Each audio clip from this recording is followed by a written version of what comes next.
Hello, everybody. Welcome to ECO-595 Business Research Methods. Now, today we're going to go over Chapter 6, Problem Definition, the Foundation of the Business Research. Now, this is a very important chapter that will pretty much shape what research you're going to conduct. All right, let's first start with an example. And throughout the lecture, we will revisit this example. So this is about Dayland Trucking. Dayland Trucking has a recruitment problem. Okay. So Dayland is the owner of the company, and he noticed recently that their recruiting cost has been skyrocketing, right? So his question is, why are our recruiting costs so high? Okay, and then he hired a researcher. Let's see, his name is James. Let's just say the researcher's name is James. So he mentioned to James that the cost for driver selection and recruitment have not gone up. Okay, it's the recruiting cost going up, but the selection process and recruitment cost is the typical one. It's quite similar to other companies. Okay, now the other trend he noticed is that the company has to do so many orientation and hiring sessions. Apparently, they're hiring a lot of workers, a lot of drivers now.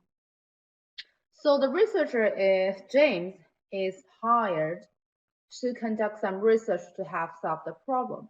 Okay, and during the conversation between Dayland and James, James have learned the symptoms about the issue right now. He knows that recruiting cost is high, many orientation and hiring sessions, cost for driver selection, recruitment has been staying the same.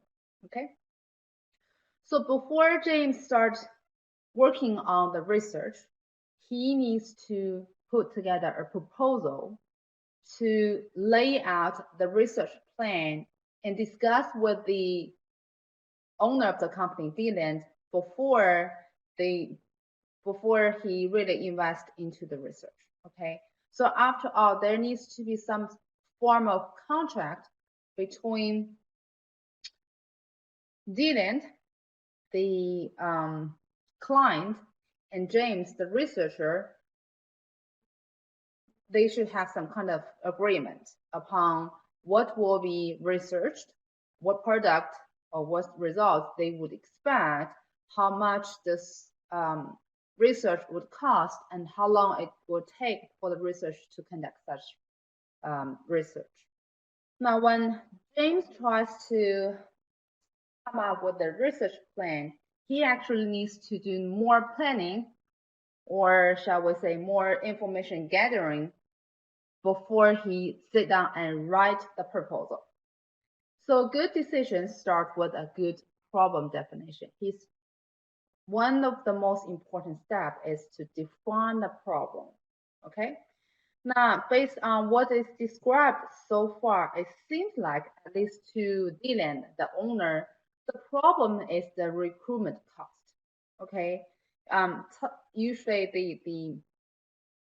the manager or the owner, for this case, might be too focused on the symptoms. To him, his view most likely will be, well, I want a researcher to help us to reduce the recruiting cost. Okay, maybe cut some orientation sessions, maybe cut some selection procedures, things like that. So he might be more focusing on how do I deal with the issue I view, or how do I deal with the symptom I see. Okay. However, for the researcher, he needs to think more broadly. He needs to gather more information, because the way he defined the problem will eventually shape or kind of determine what decision he will be able to come up with, or what conclusion or solution he will be able to come up with. Okay, so for James, he needs to translate business decision situation into specific research objectives. Okay, after all, the research serves management. So between the management and the researcher, there should be several conversations trying to really shape up the real problem and the real decision that the management wants. Okay, there are situations where the management may want A, and for the researcher, he sees the problem more like a B. And for that situation, there should be conversation between the researcher and the management and the researcher needs to clearly explain why the symptoms the management have seen are not the real cause of the problem. Okay. So here I have a couple of examples to show you one management may be misled by what they've seen. And they may also mislead the research based on their own perceptions. Okay, and here I have 3 examples. As you can see, 2 of them are really big companies, Coca-Cola and Ford. Okay, so for the Coca-Cola case, it's actually a very it's a classic one. Maybe I could put it that way. It's about a new Coke. So at some point, okay, the management of Coca-Cola decides that they want to replace that old Coke with new Coke, claiming that new Coke has better taste. Okay. Now, their view is consumers would prefer the new Coke because it tastes better. Okay, so that's they actually take themselves as the competitor and say, let's try to improve our product, which in a sense is right because you always want to improve the quality of your product. However, management failed to realize that one of their competitors, the biggest one, is actually Pepsi, right? And actually, there is research kind of suggesting that people think Pepsi tastes better than Coke. I do have a comment there. I don't know about you, but for me, my personal preference is Coke somehow. I'm sure there are people who prefer Pepsi. Speak of that, whenever I talk about the example, I can't think of a little story that my husband told me the other day. So when he was in China, one day he went to a restaurant with his friends. They sat down. So the waitress came and asked, "Sir, what do you want for drinking?" So my husband answered, "I want."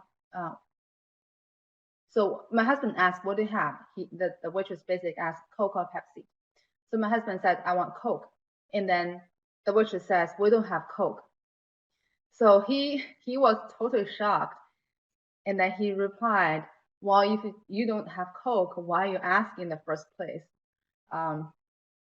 So my guess is, I was thinking, reflecting on that little story, my thinking is that the waitress is probably just follow some routine work and didn't think at all. So whenever someone sit down at the table, she just go there and ask whatever he asks all the time. Anyway, so basically, as you can see, even as consumers, we put Pepsi and Coke as the biggest competitors. Now, what's misleading in this situation is Coke wants to know about the taste. So they decide to conduct blind taste test. Blind taste test fits the best when you really want to study the taste of something. However, in Coke situation, it's a little special because think about it. If you like Coke, okay, when you drink Coke, is it purely the taste, or it also is a combination of taste, feeling, brand, etc. Right? I'm sure it's probably a combination of little things all putting together that you prefer Coke to Pepsi. Okay. So actually, in this case, the management didn't view their research objective or didn't view their decision making correctly, such that they misled the research. And it turns out, well, okay, they did conduct the research. They conducted blind taste test, and people drinking several cup of drinks, trying to tell which one tastes the best, which one tastes the second, etc. The research did reveal that people think new Coke tastes better than Coke. Okay. Well, if the management based their decision on this result, they will say, all right, let's replace our old Coke with this new Coke because it tastes better. But they forget that drinking Coke is also something psychological, right? You take away the old Coke, you lose your customers because they are loyal to the brand, they're loyal to the old Coke, including the taste, the image, the brand, and the psychological feeling of drinking Coke. Okay, so that's one situation where the focus is really, are you trying to test taste or you are trying to test brand? Okay. The other example is Ford's Axle. That's one model Ford produced for a while. It turns out that it's a failure. Now, actually, after this failure, of course, there are tons of studies looking at this case, trying to figure out what caused the problem, right? Well, actually, prior research did reveal a few things that could lead to the failure, such as styling, poor workmanship, failure to understand consumer. There was one thing that the research didn't answer, that is the name. The name is not tested. As you can imagine, well, okay. First of all, Axel is the name of Henry Ford's son. Actually, I think I learned from someone Axel is also his middle name, and he named his son using his middle name. So apparently, they picked Axel, the brand, for a reason. And I guess at that time, you can say, well, I want to, you know, use my son's name for something. You could do that. And apparently the management didn't even consider anything else. They didn't think this is an option. So they didn't set up research to test the name. Okay. Well, but if think back, right? Any name should be tested. How many times are we picking something based on the name, right? We want some attractive name, right?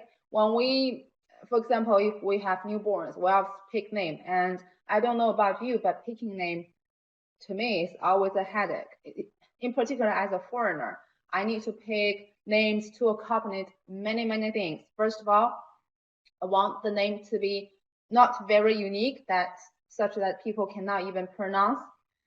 Second, I need to pick a name, the English name that is easy to pronounce for my parents and the in-laws, right? They are Chinese. They don't know how to pronounce English words. So I need to pick something at least for them, easy for them, right?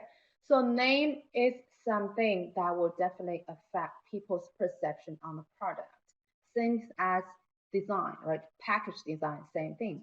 And therefore, this is another situation where actually the management didn't set the research goal correctly or didn't set the decision making correctly, then consequently the research didn't follow correctly.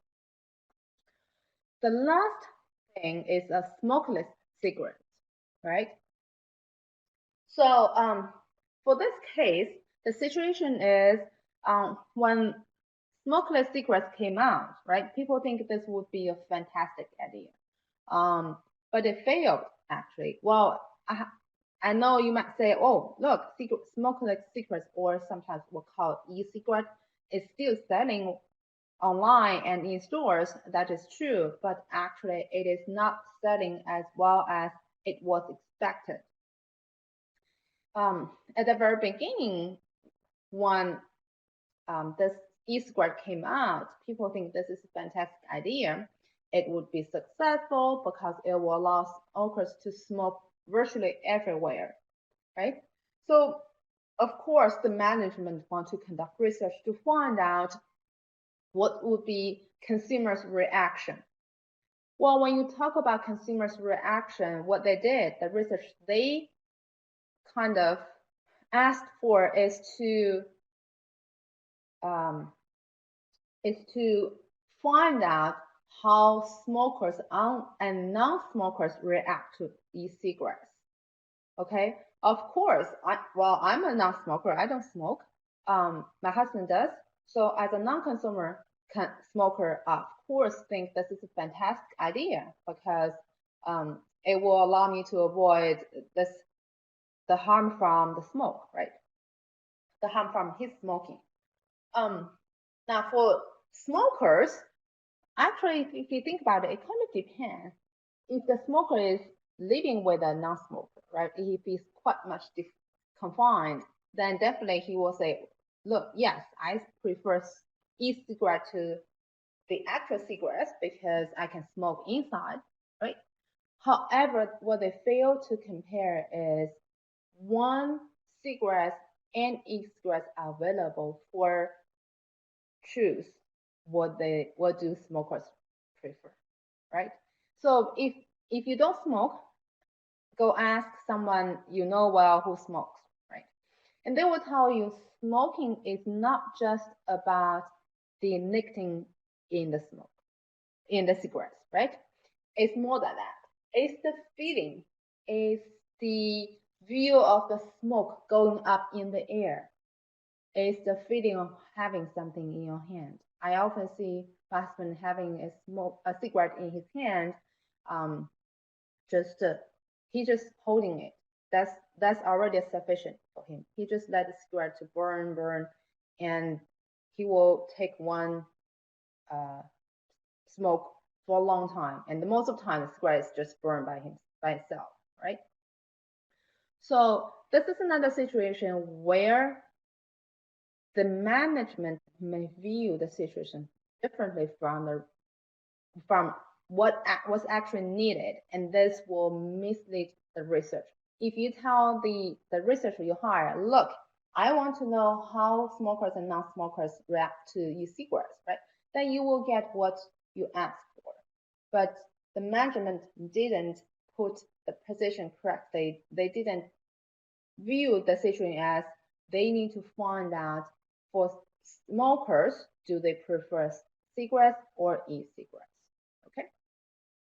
So what we learned from these examples are during this research plan process, there must be, as I mentioned, conversations between management and researcher, and sometimes researcher needs to be to come up with a different point of view from the management, and they need to communicate to clear out any ambiguity, to clear out any concerns or any misunderstanding or any disagreement.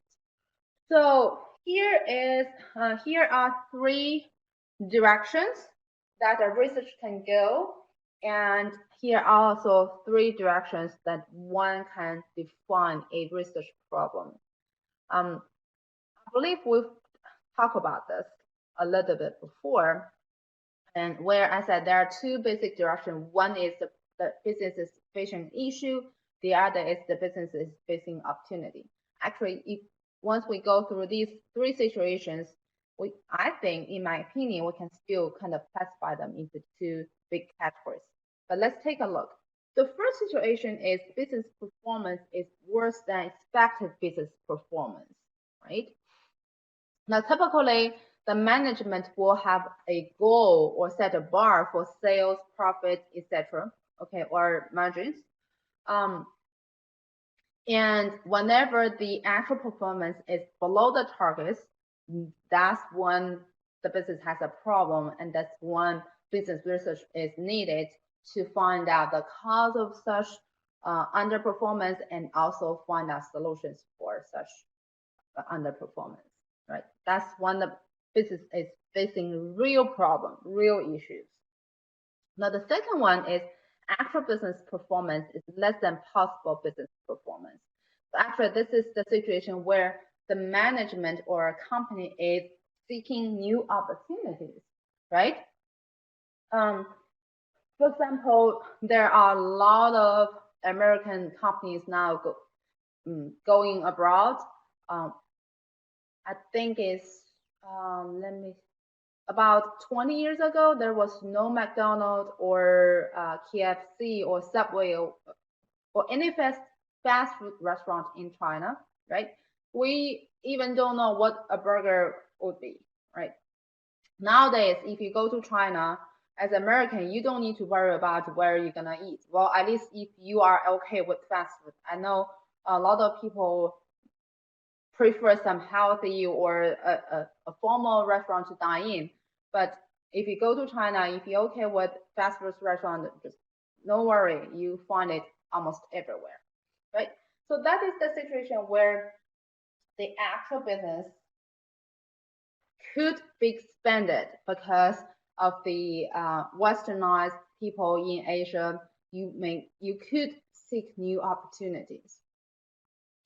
The third one is expected business performance is greater than possible business performance. Okay, this is to me is also like an issue because this is a situation where management are just too ambitious. They set up an unrealistic goal. Okay, they thought they could achieve this high, but actually, if research is conducted, it may reveal that that goal is not possible at all. So this is also a situation where if you have a new product and you have really high expectation on it, it turns out it didn't work well. Now, if you conduct research to see what's going on, research may reveal that, look, your goal in the first place is too high to achieve. Okay, so I would rather describe this as another issue for the company. Now, when we define problems, we would also need to be careful with what we ask. Sometimes, if we ask the wrong question or if we pick the wrong type of question, we could also get poor research results, and this may also lead to the failure of the new product of the campaign or the I guess the change or the solution. So here's one example that shows you poor questions can result in poor research in Japan. It's about a French yogurt manufacturer. They noticed that Japanese were more westernized. Well, I guess this is not current. It must be many years ago because I can even notice that China are much more westernized these days. Okay, so they decide to launch campaign to advertise their yogurt, introduce their yogurt, and they actually expect really high sales. They did conduct research. They did research into people in Japan, their preference about yogurt, etc. Now, two problems with the research they conducted, though. They asked the wrong question. The first one is that, well, this is related to the culture of Japan. Their culture is people tend to be very polite. They always avoid to hurt other people's feeling. They are very polite. Okay. I have a friend. She lives in Japan. She said she went to the dentist for a procedure. Of course, well, if you think about it, sometimes you go to the dentist for a procedure. It's not comfortable and it may hurt just a little bit, right? Something depends. So she went there and the dentist was perform the procedure on her, the dentist just keep apologizing because the procedure makes her uncomfortable. Keep apologizing. She said it's almost like if you hear the apologies, you would think, wow, this must be very miserable.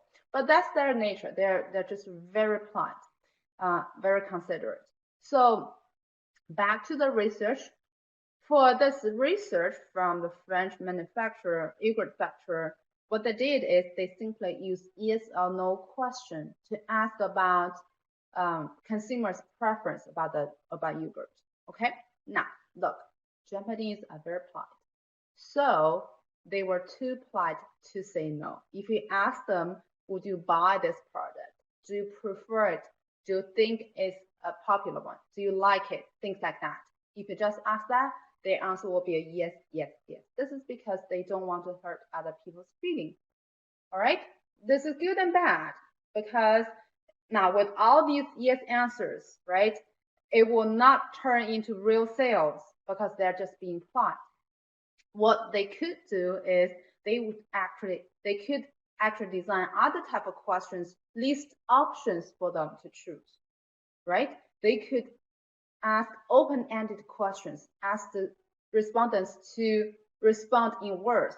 So this will, to a certain extent, avoid such situations. And the other issue is they created the ads featuring a spoon as an eating utensil. Okay. Now, again, just because Japanese are too polite, they didn't point that out. So let's say this. You look at this picture right now. It's picturing a guy using chopsticks to eat, right? You would probably feel this is quite natural because this guy apparently looks like an Asian. My guess is he's a Japanese. He's using chopsticks. That goes together naturally. Now, imagine this guy using a spoon, right? And he's sitting there eating what is called? Oh gosh, can't remember. Sushi. Sorry, eating sushi using a spoon. What do you think? Isn't that very weird, right? So a person might feel not offended, but a little bit uncomfortable with that image, and thus will not purchase the product, but the person may be too polite to point it out. So that's another problem with the research. And this apparently leads to the wrong conclusion, saying that yes, the Japanese market is ready for the product, will have really overwhelming sales, but turns out not.